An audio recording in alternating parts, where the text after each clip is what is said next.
भगवान शंकर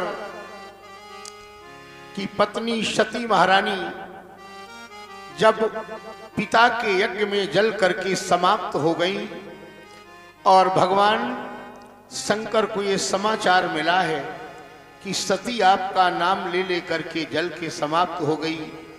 भगवान शंकर सती के जले हुए अंग लेकर के चले हैं, तो जहां जहां महारानी सती के अंग गिरे हैं वहां एक एक योगिनी पीठ का निर्माण हो गया। 9 पीठें हैं। प्रथमम शैलपुत्री चा, द्वितीयम ब्रह्मचारिणी, तृतीयम चंद्रघंटेति, कूष्मांडा चतुर्थकम, पंचमम स्कंद मातेति, षष्ठमम कात्यायनी, सप्तमम कालरात्रि महागौरी चा, अष्टमम नवमम सिद्धिधात्री। ये वैष्णवी माँ की जो स्थापना है, ये सती महारानी के अंग प्रत्यंग गिरने से ही पीठों की स्थापना और लोग अपनी कामनाओं को पूर्ण करने के लिए उसे तीर्थ स्थान समझकर वहां जाने लगे। इन्हीं राजा उत्तानपाद की पत्नी सुनीति, 2 बेटे हैं महाराज मनु के, प्रियव्रत और उत्तानपाद। उत्तानपाद का अर्थ होता है जिसके पांव ऊपर की ओर। उत्तान माने ऊपर, पाद माने पैर। देखिए, तात्विक दृष्टि से अगर विवेचन करें तो हम आप सब उत्तानपाद हैं। क्यों? माँ के गर्भ में हम लोगों के पैर ऊपर की ओर ही होते हैं, सिर नीचे को होता है। माँ के गर्भ में, बिना माँ के गर्भ में आए व्यक्ति संसार में आ नहीं सकता है। माँ के गर्भ में आना ही पड़ेगा, और जब गर्भ में हम आएंगे तो पैर हमारे ऊपर की ओर होंगे, सिर हमारा नीचे की ओर होगा। तो हम लोग सब उत्तानपाद हैं। आहा, सुखदेव जी कहते हैं राजन परीक्षित, ये प्रसंग बड़ा अद्भुत है। प्रियव्रतौ उत्तानपादौ सतरूपा पते सुतौ वासुदेवस्य कलया रक्षायाम जगता स्थितौ। जरा स्पष्ट कर दूं, प्रियव्रत, प्रिय माने अच्छा और व्रत माने प्रतिज्ञा। व्रत का अर्थ उपवास नहीं होता है ना। बहुत से लोग भोजन नहीं करते हैं, बोले हमारा व्रत है, और भोजन न करने का एक बहाना, और व्रत में तमाम चीजें खाते हैं। तली हुई आलू भी चाहिए, मखाने की खीर भी चाहिए, तले हुए काजू भी चाहिए, और शाम को 1 गिलास घी पड़ा दूध भी चाहिए। अब बताओ, ये तो व्रत से भी ज्यादा हो गया, खाने से भी ज्यादा हो गया। फिर काहे का व्रत है तुम्हारा? व्रत का अर्थ है प्रतिज्ञा। कभी कभी इस बात का भी व्रत लिया जा सकता है कि आज सुबह 7 बजे से लेके शाम 7 बजे तक हम झूठ नहीं बोले। हमने आज ये व्रत लिया है कि हम सुबह से लेके शाम तक झूठ नहीं बोले। प्रिय व्रत। कभी कभी ये प्रतिज्ञा कर लो कि आज के दिन हम किसी न किसी संत को भोजन कराने के बाद ही भोजन करें। ये भी प्रतिज्ञा है। ढूंढो संत को, मिल जाएगा, जिन ढूंढा तिन पाइया। तो इस तरह की प्रतिज्ञाएं ही व्रत कहलाती हैं। भोजन न करने का नाम व्रत नहीं, इसे उपवास कहा जाता है। व्रत तो कोई प्रतिज्ञा कर लीजिए आप। जैसे कभी कभी लोगों को यह भी प्रतिज्ञा करना चाहिए कि आज सुबह से शाम तक हम झूठ नहीं बोले। सुबह से शाम तक मुझे झूठ नहीं बोलना है, चाहे जैसी परिस्थिति आ जाए। इस बात का व्रत। राजा उत्तानपाद की पत्नी का नाम है सुनीति। व्याख्या करते हैं, सुष्ठुर नीति यस्य सह सुनीति। जिसकी नीति अच्छी हो उसका नाम है सुनीति। न गृहम गृहमित्याहु गृहाणि गृहमुच्यते। ईंट और सीमेंट से बने हुए मकान का नाम घर नहीं है। घर तो गृहिणी का होता है, स्त्री का होता है। मेरे कृपालु श्रोताओं, राजा की पत्नी का नाम है सुनीति। राजमहलों की राजकुमारी है सुनीति। प्रियव्रत राजा सुनीति है। उत्तानपाद की पत्नी का नाम सुनीति। एक दिन की बात, उत्तानपाद शिकार खेलने के लिए जंगल में गए। दूर देश की राजकुमारी को देखा, आसक्त हो गया राजा। रामधारी सिंह दिनकर ने लिखा है कि विद्ध हो जाता पुरुष बंकिम नयन के बाण से और जीत लेती है जिसे नारी सहज मुस्कान से। मेरे कृपालु श्रोताओं, राजा उत्तानपाद जंगल में एक राजकुमारी को देखते हैं और राजकुमारी पर आसक्त होकर के उसे अपनी पत्नी बना करके घर ले आए। जैसे ही राजकुमारी आई, नाम है सुरुचि। पहली पत्नी को देखा राजकुमारी ने, सुरुचि ने कहा ये कौन है? राजा ने कहा ये तुम्हारी बड़ी बहन है सुनीति। सुरुचि ने कहा अगर ये घर में रहेगी तो हमें यहां क्यों लाएगी, इसका निष्कासन करो। ऐसा प्रेम जाल में जकड़ा सुरुचि के राजा कि अपनी धर्मवान पत्नी का परित्याग कर दिया। राज्य के बाहर एक कुटिया बनवाई और कुटिया में सुनीति को भेज दिया। गर्भवती सुनीति अकेले कुटिया में रहती है। एक शेर जौ का आटा देता था राजमहल से उधर पोषण के लिए, अकेले रह रही थी। मैं कहा करता हूं अपनी भागवत में कि जिसका संसार में कोई नहीं होता है उसके भगवान होते हैं। अकेले रहती है। आगे चल करके सुनीति ने एक बालक को जन्म दिया है। ये राजा उत्तानपाद का बेटा है। गर्भवती परित्याग किया था राजा ने। एक बालक हुआ, नाम रखा गया ध्रुव। बड़े ही सुंदर हैं ध्रुव जी महाराज, क्या कहना। होनहारी बीरवान के होती चीकने पात। जो होनहार वृक्ष होता है उसके पत्ते ही बता देते हैं, उसके पत्ते बता देते हैं कि वृक्ष कैसा होगा। देखो एक बात बताऊं, स्त्री ही घर की मालकिन होती है। हमारे वेदांत दर्शन में लिखा है बालक की सबसे बड़ी गुरु उसकी मां होती है। ध्रुव महाराज पैदा हुए, बड़े हो रहे हैं जंगल में। सुनीति पालन पोषण कर रही है। बालक को अगर मां चाहे तो संत बना सकती है और बालक को अगर मां चाहे तो डाकू लुटेरा गिरहकट बना सकती है। जननी जने तो अस जने कै दाता कै शूर और ना ही तो बांझिन हुई रहे प्रथा गंवावे। माताओं को अगर बेटा पैदा करना है तो बहादुर बलवान बेटे पैदा करें, ऐसे बेटे न पैदा करें। और बाबा तुलसी ने तो बड़ी कठोर बात कही है रामचरितमानस में। और न तरु पांजी भली बादी बियानी, न तरु पांजी भली बादी बियानी, न तरु पांजी भले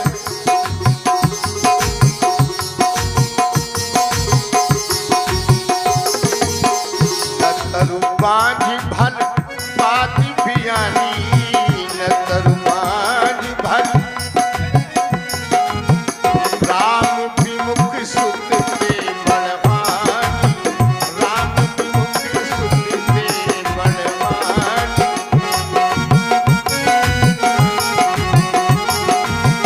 जय सिया राम, जय जय सिया राम, जय रघुनंदन जय सिया राम।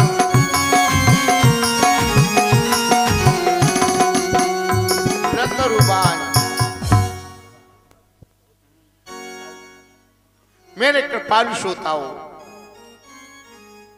दो स्त्रियां एक ट्रेन में सफर कर रही थी, दो महिलाएं। ट्रेन चली, थोड़ी देर के बाद वार्तालाप शुरू हो गई। दोनों स्त्रियों ने आपस में बात की। एक ने दूसरी से कहा बहन जी आपके कितने बच्चे हैं? उसने कहा हमारे 2 बच्चे हैं। क्या करते हैं? उसने कहा हमारा एक लड़का डॉक्टर है और दूसरा लड़का हमारा इंजीनियर है। उसने कहा वाह आपके तो दोनों बच्चे बहुत अच्छे हैं, डॉक्टर है इंजीनियर है। उसने कहा आपके?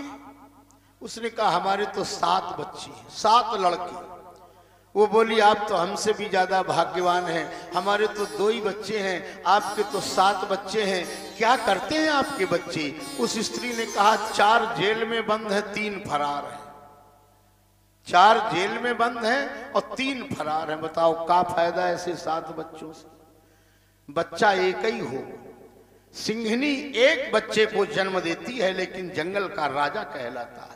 सिंह शावक एक होता है, अकेला होता है, 2 नहीं होते हैं, लेकिन जंगल का राजा कहलाता है। बालक एक हो लेकिन सुपुत्र हो, और 7 बेटे हो, 7 कुपुत्र हो, क्या करोगी बेटा लेकर? मेरे कृपाल श्रोताओं, बालक तो एक ही अच्छा होता है। ध्रुव जी महाराज आगे चल करके बड़े होते हैं, 4 वर्ष के हो गए। 4 साल के ध्रुव जी महाराज काली काली केश राशि जिनके मुखार बिंदु पर अटखेलियां कर रही है। बरदंत की पंगति कुंद कली आधर पल्लव खोलन, वरदंत की पंगति कुंद कली आधर पल्लव खोलन, चपला चमके घन बीच जगह छवि, मोतिन माल अमोलन, घुंघरारी लटे लटके मुख ऊपर, कुंडल लोल कपोलन की, न्योछावर प्राण करे तुलसी, बलि जाऊं लला इन बोलन। ऐसे सुंदर है ध्रुव जी महाराज, बड़ी सुंदर शिक्षा देती है सुनीति। तभी तो मैं कहा करता हूं कि भागवत कथा में ये हमारी देवियां बच्चों को लेकर जरूर आए, बच्चों को संस्कार देना चाहिए। संस्कार अगर आप बच्चों को देंगी तो निस्संदेह आपके बालक अच्छे होंगे, संस्कार युक्त होंगे। और अगर आपने हमने देखा है बहुत से परिवारों में लोग छोटे छोटे बच्चों से बीड़ी जलवाते हैं, बोले जाओ बीड़ी जला के ले आओ। नहीं, बीड़ी नहीं जलवाना चाहिए। बंडल माचिस मंगाते हैं, बोले जाओ 10 रुपए ले लो, हमारा बंडल माचिस ले आना, 2 रुपए बचे तुम ले लेना। आज आप उनसे बंडल माचिस अपने लिए मंगा रहे हैं, एक दिन ऐसा आएगा जब वो स्वयं सिगरेट की डिब्बी खरीदने लगेंगे, तब आपको बुरा लगेगा, क्योंकि संस्कार आपने अच्छे नहीं दिए। बच्चों के सामने झूठ भी नहीं बोलना चाहिए ना, बच्चे तो बड़े कोमल होते हैं, लोग झूठ बोलते रहते हैं। परिवार में बच्चा अगर आपके सामने बैठा है, झूठ न बोलिए। हमें एक बात याद आ गई, एक मित्र थे हमारे, शर्मा जी कानपुर में रहते थे। मैं उनसे मिलने के लिए गया, उनके फाटक पर मैं खड़ा हुआ, काल बेल दबाई, घंटी गई अंदर, ऊपर छज्जे से उनका बालक छोटा सा 8 साल का झांक करके कहा, किसने, क्या है, कौन है भाई? मैं बाहर आया, हमने कहा बेटा पिताजी हैं क्या तुम्हारे? उसने कहा अभी बताता हूं। अंदर गया, शर्मा जी ने कहा कह दो कि है नहीं। वो बालक आया और मुझसे बोला कि पिताजी कह रहे हैं कह दो है नहीं। अब बताइए साहब, बालक तो झूठ बोल ही नहीं सकता है, तो कभी भी बच्चों के सामने झूठ नहीं बोलना चाहिए। बच्चों के सामने सदैव सच बोलना चाहिए, सच्चाई की आदत डालनी चाहिए। मेरे कृपालु श्रोताओं, इंग्लिश का एक राइटर कहता है, ये वर्दी सन ऑफ ए वर्दी फादर, योग्य पिता की योग्य संतान होती है। ये वर्दी सन ऑफ ए वर्दी फादर, अगर आप योग्य हैं तो निस्संदेह आपकी संतान भी योग्य होगी। मेरे कृपालु श्रोताओं, आगे चल करके एक दिन एक महात्मा पधारे सुनीति के आश्रम पर, बड़ा स्वागत सत्कार किया सुनीति ने महात्मा का। प्रातः काल जब चलने लगे तो महात्मा ने कहा सुनीति से, सुनीति कोई वरदान मांग लो। सुनीति ने बड़ा अद्भुत वरदान मांगा, आह, ऐसा वरदान कोई नहीं मांग सकता। सुनीति ने कहा महाराज अगर वरदान ही देना चाहते हो तो हम ये वरदान चाहती हैं कि हमारी एक छोटी बहन है महलों में जिसका नाम है सुरुचि, उसके कोई बेटा नहीं है, आज 4 साल हो गए हैं, एक बेटा होने का वरदान दो। महात्मा ने कहा, सुनीति, जिस सुरुचि के कारण तुम्हें जंगल में आना पड़ा और उसके लिए वरदान मांग रही हो। संत ने कहा, सुनीति, चलो मैं तुम्हारी बात झूठी नहीं करूंगा, सुरुचि को बेटा होगा, लेकिन तुम्हारा बेटा जो भरत है ना, ये ध्रुव है ना, ये कालक जयी बेटा होगा, मृत्यु पर विजय प्राप्त करेगा, कभी मृत्यु नहीं होगी, अजर अमर बेटा। मेरे कृपालु श्रोताओ, यही ध्रुव जी महाराज आगे चल करके बड़ी तपस्या करते हैं। आगे चल करके ध्रुव जी महाराज एक दिन अपने महलों में गए हैं पिता के पास, लेकिन सुरुचि ने इन्हें फटकार लगाई। तो सुरुचि की फटकार पा करके स्वयं घर चल करके आते हैं और मैया सुनीति से कहते हैं, मैया एक बात बताओ, भगवान कहाँ मिलेंगे? भगवान कहाँ मिलेंगे? मैया सुनीति ने कहा, बेटा ध्रुव, अगर भगवान को पाना है तो एक ही है रास्ता और एक ही जगह है। सर्वव्यापी निरंजना हर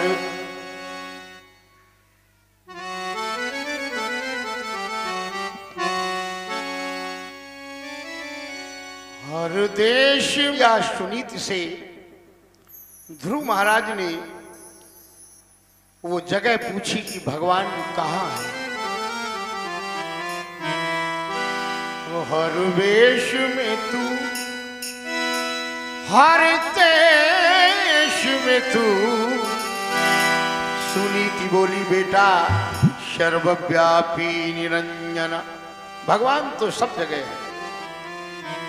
हर वेश में तू, हर देश में तू, तेरे नाम अनेक तू एक ही है।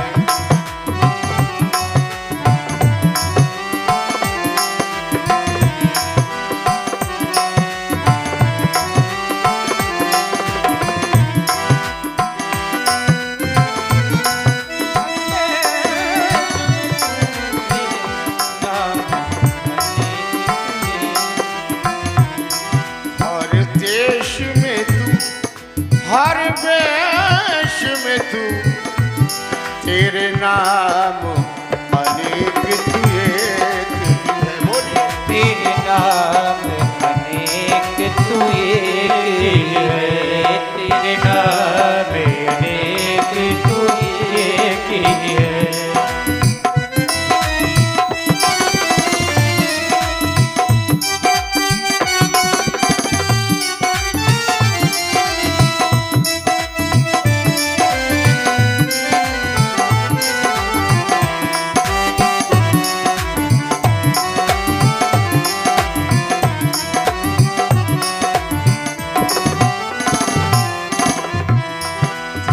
रंग भूमि है विश्व धरा, तेरी रंग भूमि है विश्व धरा, तेरे रूप अनेक तू एक ही है। तेरे रूप अनेक तू एक ही है। तेरे रूप अनेक तू एक ही है। भगवान सागर से उठा बादल बनकर, बादल से गिरा वर्षा बनकर, सागर से उठा बादल से गिरा वर्षा बनकर, फिर नहर बनी नदियाँ गहरी, तेरे भिन्न प्रकार तू एक ही है। तेरे भिन्न प्रकार तू एक ही है। तेरे भिन्न प्रकार तू एक ही है। हर देश में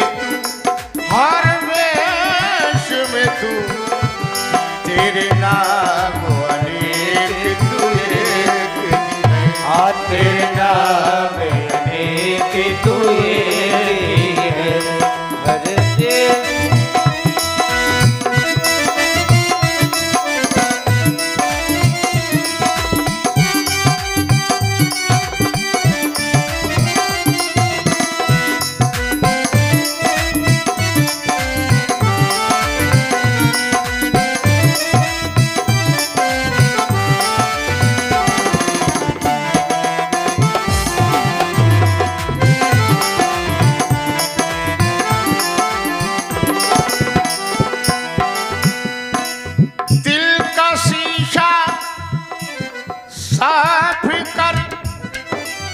शीशा साफ कर गोविंद और दूर कर अभिमान को। प्रेम भक्ति के बिना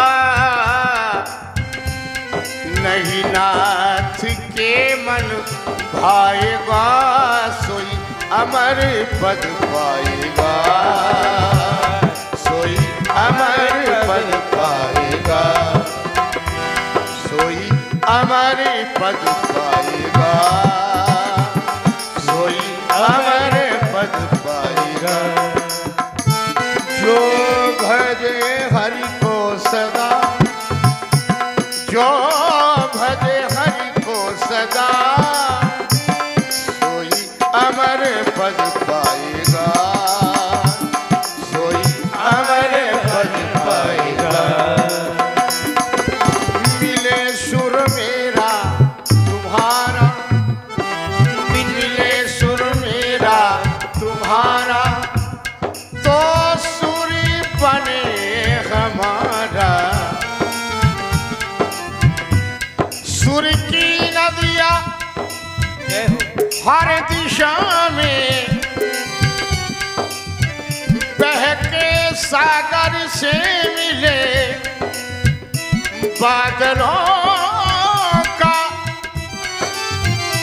रूप लेकर बरसे हल्के हल। मिले सुर मेरा तुम्हारा, मिले सुर मेरा तुम्हारा, तो सुर बने हमारा। भज मन राम चरण सुखदाई, भज मन राम चरण सुखदाई, भज मन राम चरण सुखदाई।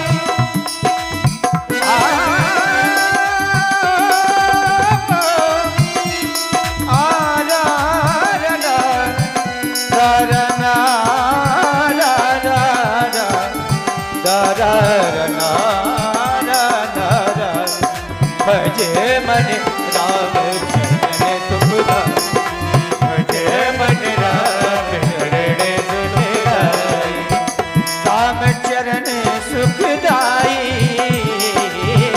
राम चरण सुखदाई, राम चरण सुखदाई, राम चरण सुखदाई। भजे मन राम चरण सुखदाई, मन राम चरण सुखदाई। जिन चरणन ते निकसी सुरशर, शंकर जटा समाई। जिन चरणन से निकली सुरसर, शंकर जटा समाई, शंकर जटा समाये। चरणन ते निकसी सुरशर, शंकर जटा समाई। जिन चरणन से निकली सुरसर, शंकर जटा समाई। जटा शंकरी नाम पर्यो है, जटा शंकरी नाम पर्यो है, जटा शंकरी नाम पर्यो है, जटा शंकरी नाम पर्यो है। त्रिभुवन तारण आई, भज मन राम चरण भज मन राम चरण सुखदाई भज मन राम। ये राम चरण सुखदाई राम चरण सुखदाई भज मन राम चरण सुखदाई भज मन राम चरण सुखदाई।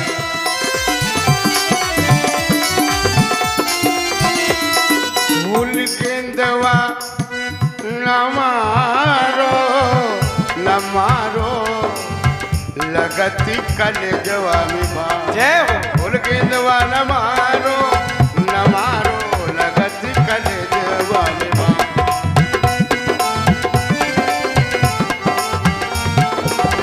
बाबुल मुरा नहीं घर छूटो हो गए। बाबुल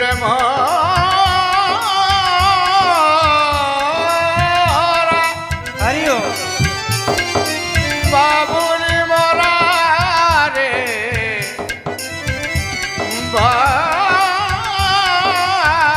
बाबुल मोरा नहीं घर छूटोरी जाए रे नहीं घर छूटोरी जाए नहीं घर छूटोरी नहीं हर छोट रे बाबुल मोरा रे नहीं घर छूटरी जा।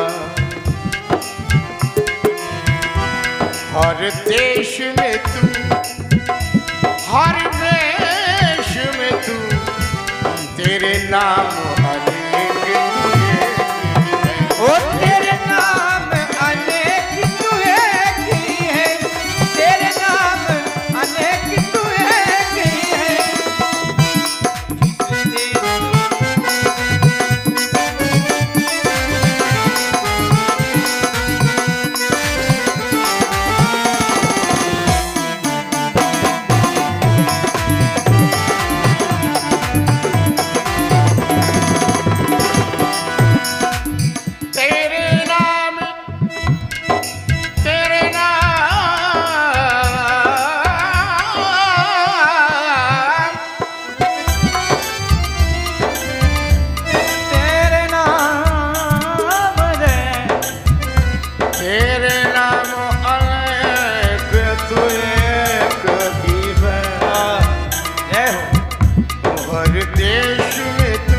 हर देश में तू तेरे नाम अनेक तेरे नाम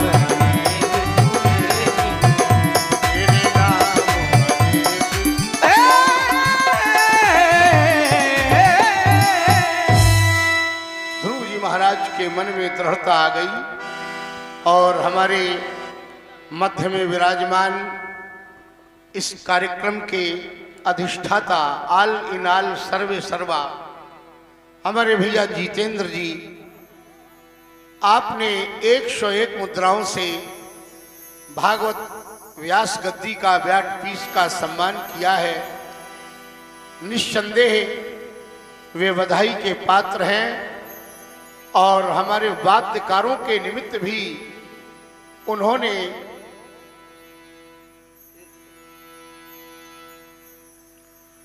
सम्मान किया है और प्रतिदिन ये सम्मान करते रहते हैं। निस्संदेह भगवान इनको प्रसन्न रखे, खुशियां दे भगवान हमारे जितेंद्र भैया को और जीवन इनका अच्छी तरह से पार हो। देखो, माता पिता को इन्होंने परीक्षित पद पर स्थापित करके और श्रीमद् भागवत जी की कथा सुनाई है। क्या कहना है, इन्हीं को सुपुत्र कहा जाता है। यही सुपुत्र हैं और सारे रिश्ते नातेदार आपने बुलवाए सभी मित्रों का आवाहन किया, सभी लोग यहाँ आ रहे हैं। हमें एक हिंदी का मुक्तक याद आ गया, वो मैं जितेंद्र जी के लिए दे रहा हूँ। दास्तां से बड़ी कोई जंजीर नहीं है, दास्तां से बड़ी कोई जंजीर नहीं है, जिगर से बढ़कर कोई पीर नहीं है। कोई भगवान हो, रहमान हो, सुल्तान हो कोई, लेकिन माँ बाप से बढ़कर कोई तस्वीर नहीं है। माँ बाप से बढ़कर कोई तस्वीर नहीं है। जिन माता पिता ने हमें दुर्लभ संसार का दर्शन कराया, अगर इनकी कृपा न होती तो हम संसार में ना आ पाते। माँ 9 महीने अपने उदर में अपने बालक का, शिशु का बोझ उठाती है। एक बात बताएं, माता से बड़ा दान किसी का नहीं होता है। बड़े होने पर बच्चे माँ से कह देते हैं कि तुमने हमारे साथ क्या किया है। अगर ऐसा वो कोई भी बालक ऐसा कहता है, बहुत बुरी यातनाएं उसे भोगनी पड़ेगी, भोगना पड़ेगा उसे। स्वामी प्रेमानंद जी महाराज कहते हैं कि अगर किसी भी बालक ने अपने माता पिता से ऐसा कह दिया, नरक की यातना उसके लिए है। क्यों? 9 महीने का बोझ अपने उदर में रखती है माँ। आपसे अगर कहा जाए कि आप 2 किलो का बांट लेकर के पूरे गांव में एक चक्कर लगाइए, 10 जगह बैठना पड़ेगा, और माँ न जाने कितने महीने वो बोझ अपने उदर में उठाती है। कितना बड़ा उपकार है। तो मैं ये कह रहा था कि हमारे जितेंद्र जी ने बड़ा पुण्य काम किया है। माता पिता को श्रीमद् भागवत जी का पाठ सुनाया, सप्ताह पारायण सुनाया इन्होंने। कौन ऐसा बालक होगा? और दिन में भी हमारे जितेंद्र जी अपने माता पिता के प्रति कृतज्ञता ज्ञापित करते रहते हैं। अपनी ऑटोबायोग्राफी हमें बताते रहते हैं, मैं सुनता रहता हूँ। इंसान क्या कि जिसमें स्वाभिमान नहीं है, इंसान क्या कि जिसमें स्वाभिमान नहीं है, वो गीत क्या कि जिसमें कोई तान नहीं है।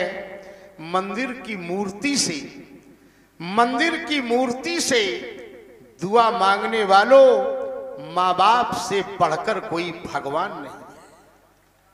माँ बाप से बढ़कर कोई भगवान नहीं है। मेरा ये डिमडिम घोष है। आप किसी मंदिर में न जाएं, किसी भागवत कथा में न जाएं, किसी तीर्थ धाम में न जाएं, अपने माता पिता को आप तीर्थ मान करके उनकी सेवा करें। मुक्ति आपके चरण चूमेगी, आपका द्वार खोजेगी। कहां है ऐसा होनहार बालक? तो आज से माता पिता की सेवा करना, ये मेरा निवेदन है सभी नौजवान बच्चों से। माता पिता से बड़ा कोई नहीं होता है, बड़े उपकार हैं। आइए, यही माँ की शिक्षा आज ध्रुव महाराज को जंगल में भेज रही है भगवान को पाने के लिए। 5 वर्ष के हैं ध्रुव, 5 साल के। सुनीति ने कहा, बेटा अगर भगवान को पाने की लालसा है तो कल अगर वन में जाने की तैयारी हो तो आज ही चला जा। आह, ध्रुव जी महाराज चल पड़े हैं कहाँ? जंगल की ओर। भगवान को पाने के लिए 5 साल के छोटे से ध्रुव जा रहे हैं। मन में विचार आया कि हमने गुरु तो बनाया ही नहीं किसी को, और हमारे आपके जीवन में गुरु होना बहुत जरूरी है। गुरु बीनु भवनिधि तरह न कोई, गुरु बीनु भवनिधि तरह न कोई, गुरु बीनु भवनिधि तरह न कोई, गुरु बीनु भवनिधि तरह न कोई। जो विरंची शंकर सम होई, जो विरंची शंकर सम होई, जो विरंची शंकर सम होई। बिना गुरु के हमारा तरन तारण नहीं। गुरु तो होना ही चाहिए हमारे जीवन में। एक बहुत बड़े उच्च कोटि के संत हुए हैं दादू साहब। दादू साहब बहुत बड़े उच्च कोटि के संत हुए।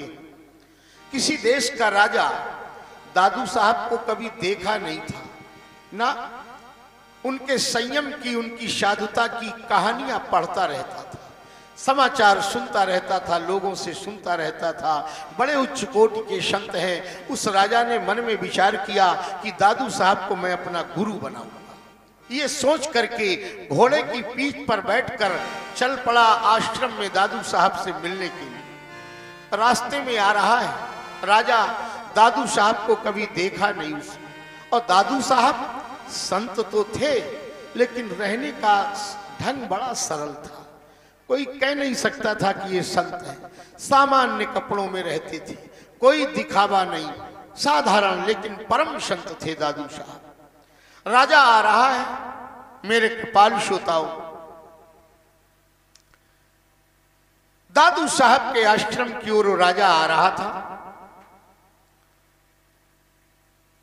थोड़ी दूर आश्रम रह गया कि उधर से दादू साहब आ रहे थे और राजा ने कभी दादू साहब को देखा नहीं था। आइए मेरे कृपालु श्रोताओं, उसी स्थान पर दादू साहब को गुरु बनाने वो राजा आ रहा था और उधर से दादू साहब आ रहे थे। राजा ने कभी देखा नहीं था, जानता था नहीं, तो राजा दादू साहब से ही पूछ बैठा, इधर आइए। साधारण रहते थे। राजा ने कहा, क्यों भाई, यहाँ इस जंगल में कोई दादू साहब रहते हैं, उच्च कोटि के संत? दादू साहब ने कहा, काहे को उच्च कोटि का संत है, यहीं कहीं जंगल में होगा, जाओ ढूंढ लो, हमें क्या मालूम दादू साहब कहाँ है। राजा को बड़ा गुस्सा आया कि जिसे मैं अपना गुरु बनाने आया हूं, हमारे गुरु के प्रति इसके ये भाव है। घोड़े की पीठ से उतरा, 4 चाबुक लगाए। दादू साहब पिटते गए और हंसते हुए चले गए। राजा बड़बड़ाता हुआ आश्रम की ओर पहुंचा। कुछ बच्चे खेल रहे थे। राजा ने कहा, क्यों, दादू साहब का यही आश्रम है, कहाँ है? बच्चों ने कहा, अभी है नहीं गुरुजी, कहीं गए हैं, थोड़ी देर में आ जाएंगे, बैठो। राजा बैठ गया। 2 घंटे बाद वही दादू साहब वापस आए। बच्चों ने चिल्लाना शुरू कर दिया, गुरुजी आ गए, गुरुजी आ गए। जैसे ही राजा ने देखा, बच्चों से पूछा, क्या यही है दादू साहब? बच्चों ने कहा, हाँ राजा, आप तो बड़ा लज्जित। अरे राम राम, इनको तो मैंने चाबुक से मारा था, मैंने इनकी पीठ की ठुकाई कर दी। राजा रोता हुआ दादू साहब के चरणों में गिर पड़ा, गुरुदेव हमें क्षमा करना, हमने कभी आपको देखा नहीं था, मैं जान नहीं पाया। दादू साहब ने राजा को उठाया, क्या हुआ? अरे गुरुदेव, आपकी तो मैंने कोड़ों से पिटाई की थी। दादू साहब ने बड़ा अद्भुत उत्तर दिया। दादू साहब ने कहा, देख राजा, आदमी जब बाजार जाता है मिट्टी की एक हांडी लेने, बाजार मिट्टी की हांडी 50 रुपए की गगरी घड़ा, तो ठोंक बजा के लेता है कि कहीं फूटी तो नहीं है। और तुम तो हमें गुरु बनाने आए थे, कोड़े मार के तुमने ठोंक बजा के देख लिया कि सच्चा गुरु है कि कच्चा गुरु है तुम्हारा कोई। तो दादू साहब गुरु तो है, पर गुरु होने का अभिमान नहीं है। ये अभिमान बड़ा बुरा होता है। देखो, मैं कहा करता हूं कि ज्ञानी होना सरल है, लेकिन प्रेमी होना बड़ा कठिन है। ज्ञानी होना सरल है, पर प्रेमी होना कठिन है। आइए संत जी महाराज, आज तो संतों का आगमन हो रहा है, मैं यही से प्रणाम करता हूं संत भगवान को। प्रभु आप हमारे यहाँ पधारे, संत दरस जिमि पातक टरे। एक संत अगर किसी भागवत यज्ञ में आ जाता है तो यज्ञ सफल हो जाता है। मेरे कृपालु श्रोताओं, संतों का आगमन बड़े भाग्य से होता है। आइए उसी स्थान पर, तो हमारे आपके जीवन में गुरु का होना तो अति आवश्यक है। ये गुरु जी जानते हो क्यों? एक सज्जन हमें मिले, बड़े पढ़े लिखे, बोले महाराज हमने आज तक किसी को गुरु नहीं बनाया। हमने कहा न बनाया होगा। बोले आगे हमारा विचार भी नहीं है। कोई बात नहीं, क्यों, ऐसा क्यों? बोले क्या बताएं, इतने बड़े संसार में हमको हमसे योग्य आदमी नहीं मिलता है, हमसे योग्य। तो हमने कहा जब आपसे कोई योग्य नहीं है तो फिर सारे संसार के गुरु आप ही हो गए। जब आपसे योग्य कोई नहीं तो आप ही सब संसार के गुरु। अरे बोले नहीं महाराज, ये जानते हो क्या? उनका अभिमान बोल रहा था। आइए स्वामी जी आगे आ जाइए। हाँ, स्वामी जी को उचित आसन पर आप आसीन करें, या तो कोई कुर्सी वगैरह दे दीजिए, आसन दे दीजिए महाराज जी को, बैठ जाएंगे विराजमान। वाह, क्या कहना है। जय हो स्वामी जी आपकी, महाराज जी जय हो, जय हो। विराज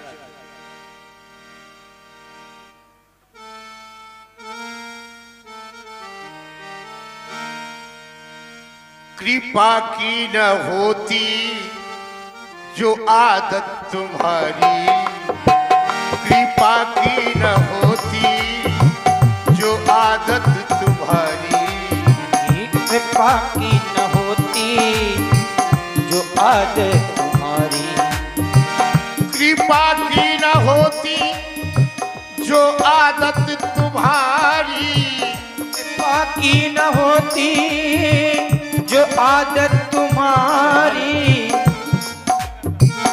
कृपा की न होती जो आदत तुम्हारी, कृपा की न होती जो आदत तुम्हारी, तो सुनी ही रहती अदालत तुम्हारी, तो सुनी ही रहती अदालत तुम्हारी, कृपा की न होती जो आदत तुम्हारी।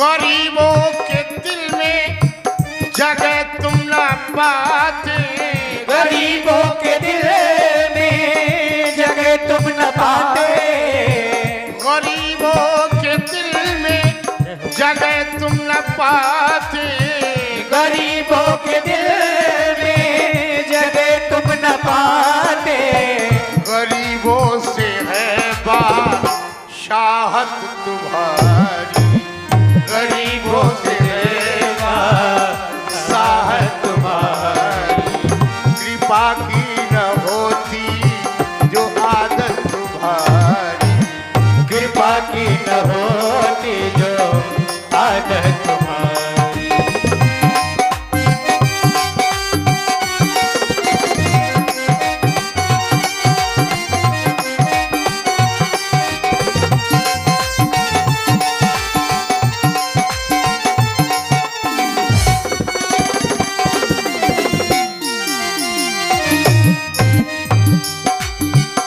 तुम्हारी ही उल्फत के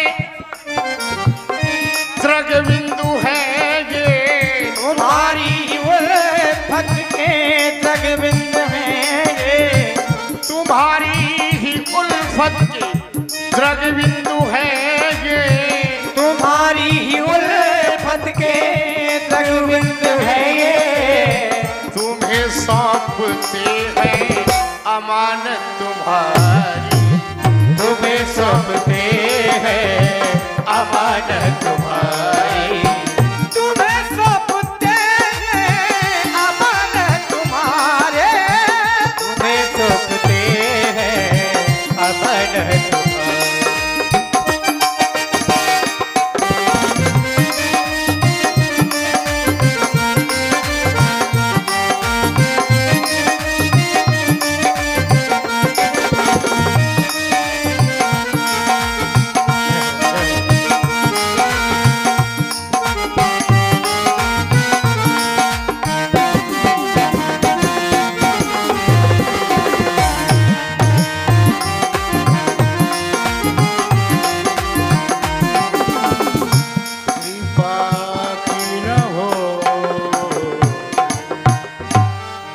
हमारे आपके जीवन में गुरु का होना अति आवश्यक है, नितांत आवश्यक है। गुरु बनाना चाहिए।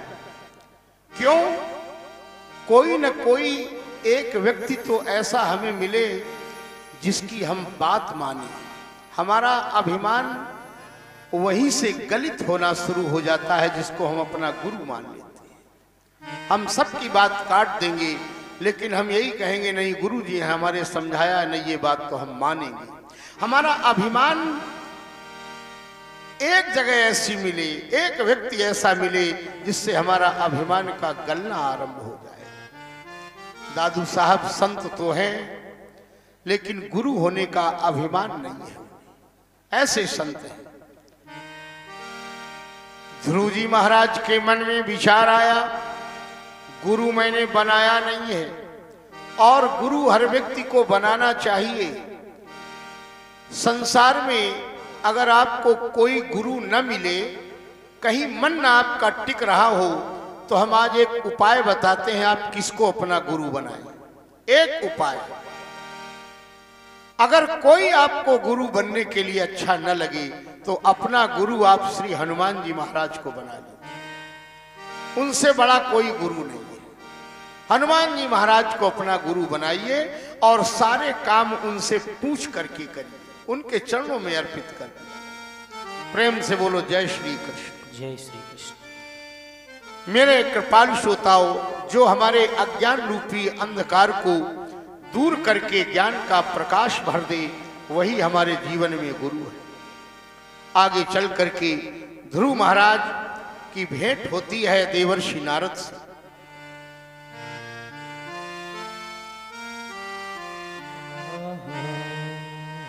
देवर्षि नारद ने जैसे ही ध्रुव महाराज को देखा, नारद ने ध्रुव महाराज की परीक्षा ली और ध्रुव महाराज ने नारद से कहा, महाराज हम भगवान को प्राप्त करने के लिए जंगल में जा रहे हैं, आप हमें उपाय बता दें। आप तो सिद्ध संत हैं और हमारे धर्म ग्रंथों में भी ऐसी चर्चा है कि जिसे नारद मिलते हैं उसे भगवान जरूर मिलते हैं। नारद जी ने ध्रुव के कान में गुरु मंत्र दे दिया, ओम नमो भगवते वासुदेवाय, 12 अक्षर का मंत्र। ध्रुव जी महाराज से नारद ने कहा, जाओ चले जाओ श्रीधाम वृंदावन और मधुबन बगीचे में 12 अक्षर मंत्र का जाप करना। ओम नमो भगवते वासुदेवाय, ओम नमो भगवते वासुदेवाय, ओम नमो भगवते वासुदेवाय, ओम नमो भगवते वासुदेवाय, ओम नमो भगवते वासुदेवाय। सभी लोग बोलेंगे, इस मंत्र का जाप करेंगे सभी लोग। ओम नमो भगवते वासुदेवाय, ओम नमो भगवते वासुदेवाय, ओम नमो भगवते वासुदेवाय, ओम नमो भगवते वासुदेवाय, ओम नमो भगवते वासुदेवाय, ओम नमो भगवते वासुदेवाय।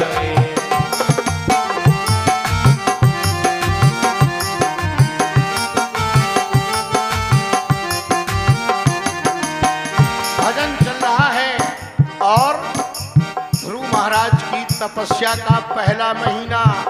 त्रिरात्रांते त्रिरात्रांते कपित्थ बदराशन, 3 दिन का अंतर करके ध्रुव महाराज कपित्थ माने कैथा और बेर खाते हैं। ओम नमो भगवते वासुदेवाय, ओम नमो भगवते वासुदेवाय, ओम नमो भगवते वासुदेवाय।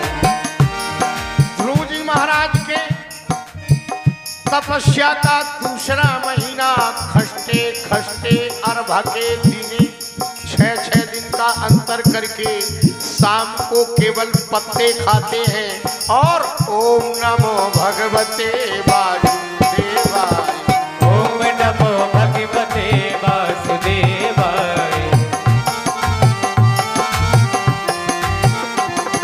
तीसरा महीना, 9 में अर्भ के दिने 9 दिन का अंतर करके शाम को केवल पानी पीते हैं और ओम नमो भगवते वासुदेवाय।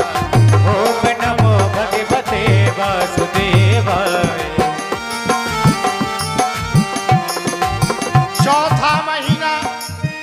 चौथा महीना 12 दिन का अंतर करके और शाम को केवल वायु भक्षण करते हैं। वायु। ओम नमो भगवते वासुदेवाय। ओम नमो भगवते वासुदेवाय। ओम नमो भगवते वासुदेवाय। एक पैर से खड़े हैं ध्रुव जी महाराज। जब सारे संसार की वायु को अपने मस्तक में विलीन कर लिया, ऑक्सीजन नहीं मिल रही, सारे देवता घबरा गए। नैवं विदामो भगवन प्राणरोधम चराचरस्याखिल सत्वधाम्ना विदेहि तन्नो व्रजिनाद मोक्षम प्राप्ता वयं त्वां शरणं शरणं। सारे देवता कहने लगे भगवान हमें बचाइए, हमारा प्राण अवरुद्ध हो गया है, सारे संसार की हवा बंद हो गई है। सारी हवा ध्रुव महाराज ने अपने मस्तक में विलीन कर। भगवान ने देवताओं को सावधान किया, ये हमारे 5 वर्ष के बालक की तपस्या का परिणाम है। भागवत में कहीं ये नहीं लिखा है कि भगवान ने ध्रुव को दर्शन दिए हैं, ना ये लिखा है कि भगवान ध्रुव का दर्शन करने जा रहे हैं। ध्रुव का दर्शन करने भगवान जा रहे हैं। गरुड़ को तैयार किया और झांकी हृदय में है ध्रुव महाराज के, एक पांव से खड़े हैं, होठों से ओम नमो भगवते वासुदेवाय। 5 वर्ष का बालक तपस्या कर रहा है श्रीधाम वृंदावन में। श्रीधाम वृंदावन में मधुबन बगीचे में भगवान प्रकट हो गए और जा करके ध्रुव महाराज के सामने आंखें खोल दी। ध्रुव ने जो रूप हृदय में था वही सामने, शंख चक्र गदा पद्म। अब न ध्रुव कुछ बोलते हैं न भगवान कुछ बोलते हैं। बहुत देर आमने सामने खड़े रहे। अंत में ध्रुव जी महाराज हंसने लगे, भगवान भी हंसने लगे। मेरे कृपाल श्रोताओ, शतम विवक्षंत मदद्दुदम हरिर यातस्य सर्वस्व च हृदयवस्थितः कृतांजलिं ब्रह्ममयेन कम्बुना स्पर्श बालम कृपया कपोर। अपने शंख को भगवान ने ध्रुव महाराज के कान में छुआ दिया, गाल में छुआया। 4 वेद 6 शास्त्र 18 पुराणों के ज्ञाता बन गए। ये भगवान की कृपा है। मूकम करोति वाचालम पंगुम लंघयते गिरिम यत् कृपा तमहम वंदे परमानंदम माधव। मेरे कृपालु श्रोताओ, भगवान आ गए ध्रुव महाराज के पास और अपना कंबु माने शंख, पांचजन्य नाम का शंख है कन्हैया के पास, स्पर्श कराया। 4 वेद 6 शास्त्र 18 पुराणों के ज्ञाता बने। एक बात बताएं, ये भगवान की बड़ी कृपा होती है। मीराबाई ने कभी कॉलेज का मुंह नहीं देखा ना, लेकिन मीराबाई की कविताओं की एक एक पंक्ति पर लोग पीएचडी कर रहे हैं, डीलिट कर रहे, एमफिल कर रहे हैं। सूरदास ने कभी विद्यालय का मुंह नहीं देखा, लेकिन सूरदास अंधे, पर सूरदास के पदों की आज भी पीएचडी करने वाले खोज कर रहे हैं कि कहां से इनके पद लाए। ये जानते हो किसकी कृपा? ये बांके बिहारी श्याम सुंदर की कृपा। मूकम करोति वाचालम पंगुम लंघयते गिरिम यत् कृपा तमहम वंदे परमानंदम माधव। जिस सूरदास पर भगवान की कृपा। मेरे कृपाल श्रोताओ, मीरा क्या कहना, ध्रुव महाराज की अद्भुत निष्ठा। जैसे ही शंख का स्पर्श कराया, 4 वेद 6 शास्त्र 18 पुराणों के ज्ञाता बन गए। बड़ी सुंदर स्तुति करने लगे। यो अंता प्रविश्य मम वाच्मि माम प्रसुप्ताम संजीवयत् अखिल शत्रुधरा सदा। बड़ा सुंदर वंदन किया है। तेरी सत्ता के बिना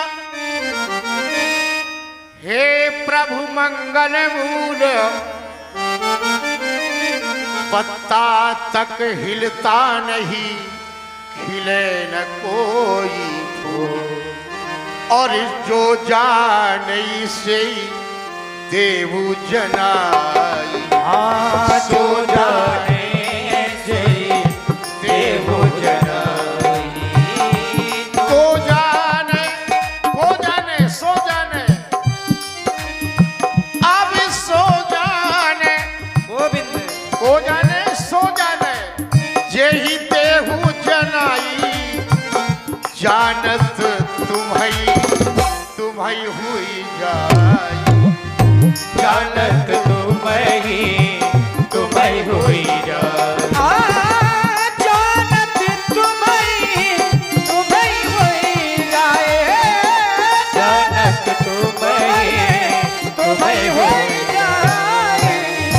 उमा दारू जोशित की नाई, उमा दारू जोशित की नाई, भोले बाबा कहते हैं उमा, अरे पार्वती उमा दारू जोशित की नाई, उमा दारू जोशित की नाई, सब ही नचावत राम गोसाई, सब ही नचावते राम गोसाई, सब ही नचावते राम गोसाई, सब ही नचावते राम गोसाई। लाली मेरे लाल की, और चित देखूं तित लाल,